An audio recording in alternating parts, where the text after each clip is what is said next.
Welcome to the product presentation of the frunk for the iX2. It took us some time. We already have a frunk for the iX1, but the iX2 has a slightly different silhouette on the hood, so we had to specially adapt the frunk. But let me show you how easy the installation is. To get started, simply pull straight up and off the engine cover using a good firm tug.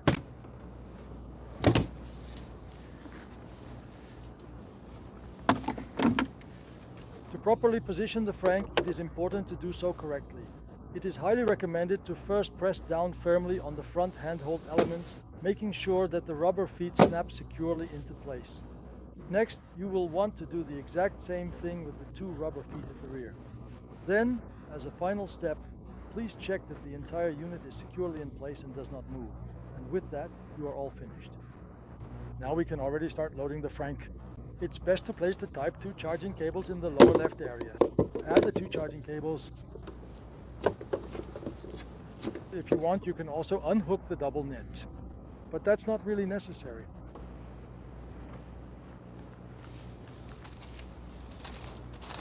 In all of the remaining space, you can comfortably fit a small bag, or believe it or not, even a large bag.